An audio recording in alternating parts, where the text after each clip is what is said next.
संत जन कहते हैं, शास्त्र कहते हैं कि देखो, एक कुल में अच्छा पुत्र उत्पन्न हो जाए तो पितर नाचने लगते हैं कि अब तो हमारा उद्धार हो जाएगा। लेकिन एक कुलांगार यदि उत्पन्न हो जाए कुल में तो पितर दुखी हो जाते हैं, आंसू बहाने लगते हैं कि ये तो हमें नरकों में धकेल देगा।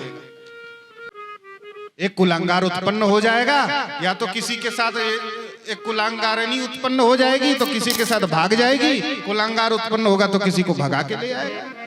हाँ, फिर क्या करेगा? बोले कि अपनी जात में विवाह करेगा नहीं, जाके दूसरी जात में शादी करेगा और वर्ण संकर संतान उत्पन्न करेगा, पितर ऐसे ही नरक में गिर जाएंगे। ये बात आज कथावाचकों को बहुत जोर शोर से कहनी चाहिए। कहते नहीं लोग कि अंतर जातीय विवाह, अंतर धार्मिक विवाह पाप है। अपनी जाति में छोड़कर दूसरी जाति में विवाह करना अपने पितरों को नरक में धकेलने का रास्ता है। स्वयं तो व्यक्ति नरक में गिरेगा। और जो मुसलमानों और ईसाइयों से जाकर विवाह करते हैं उनकी तो बात छोड़ी दो। जहाँ तो एक जाति से दूसरी जाति में शादी हो नहीं सकती, तो अंतर धार्मिक विवाह कहाँ से होगा भाई? हमारे यहाँ तो ऐसी व्यवस्था है कि एक गोत्र में विवाह नहीं होता।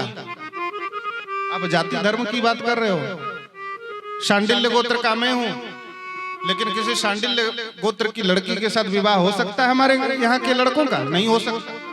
एक गोत्र, समगोत्र, समप्रवर में विवाह नहीं होता। फिर अंतर जातीय विवाह कहां से होगा? और अंतर धार्मिक विवाह कहां से होगा? जो ऐसा करते हैं वो धर्मद्रोही हैं। व्यक्ति जो कुलांगार लोग होते हैं वो अपने पितरों को न जल तर्पण नहीं करते, उनको तर्पण उनका नहीं करते, श्राद्ध नहीं करते। आजकल समाज में एक बीमारी फैल गई है। कुछ लोग समाज सुधार के ठेकेदार बनकर घूम रहे हैं और कहते हैं कि भैया 13वीं का भोज मत करो। लो, 13वीं भोज मत करो। क्यों? आज तुम कह रहे हो 13वीं का भोज मत करो, कल को कहोगे कि लकड़ी से क्यों किसी का अंतिम संस्कार करते हो? जिंदा गाड़ दो, सबको गाड़ दो शरीर को। काहे को प्रदूषण हो रहा है? शंकर जी पर दूध मत चढ़ाओ, हवन कुंड में आहुति मत डालो, उससे भी तो धुआं निकल रहा है। और जो घटिया बुद्धि के लोग होते हैं वो कहते हैं कि वो जो अन्न होता है जौ आदि, जौ तिल, जब आप देखेंगे वहां यज्ञ होता है तो जौ तिल की आहुति दी जाती है। लोग कहते हैं कि कैसे मूर्ख लोग हैं बताओ। आजकल थोड़े इस टाइप के लोग होते हैं, कहते हैं कि कैसे मूर्ख है बताओ। जिस अन्न को खाना चाहिए उसे आग में डाल रहे हैं, आग में झोंक रहे हैं। इसी को कहते हैं तामसी बुद्धि। गीताकार ने कहा है कि ऐसी तामसी बुद्धि वाले राक्षस लोग हैं। हाँ, एक बात तो सत्य है, आप अपने पितरों का जितना बढ़िया अच्छा से हो सके श्राद्ध करो, पर कर्जा लेकर मत करो। ये सच है। कहीं नहीं लिखा है शास्त्र में कि कर्जा लेकर ये सब करना चाहिए। अब कोई कर रहा है तो उसमें शास्त्र दोषी नहीं है। और यदि श्राद्ध अच्छे से नहीं कर रहा है, श्राद्ध तो भैया 13 ब्राह्मण को खिला देने से भी हो जाएगा।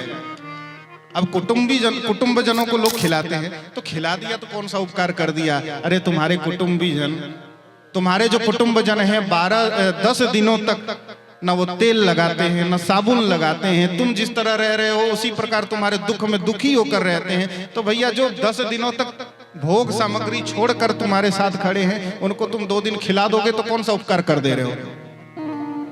उपकार कर रहे हो क्या? अरे नहीं खिला सकते तो शास्त्रों ने तुम्हें ये कोई जबरदस्ती तो कहा नहीं है कि खिला ही दो। अरे तुम जो नियम है ब्राह्मणों को खिलाने का, अच्छा ब्राह्मणों का ये भी आरोप तुम ब्राह्मणों पर नहीं लगा सकते कि ब्राह्मण खाने के लिए मरे जा रहे हैं इसलिए तुम्हारे यहाँ खा रहे हैं। ये भी नहीं कह सकते, क्योंकि श्राद्ध का अन्न खाने वाला ब्राह्मण उसको प्रायश्चित्त करना पड़ता है। वो श्रेष्ठ अन्न तो खा नहीं रहा है। हम लोगों से आप खिलाइए हमें श्राद्ध का अन्न, हम कभी ना खाएंगे। और यदि कोई ना खाए तो व्यक्ति आरोप लगाता है कि ब्राह्मण तो खाते नहीं। और जो खा रहे हैं उसकी भी निंदा करनी है, और जो नहीं खा रहे हैं तो फिर उस पर भी आरोप लगाना है। कैसे चलेगा भाई?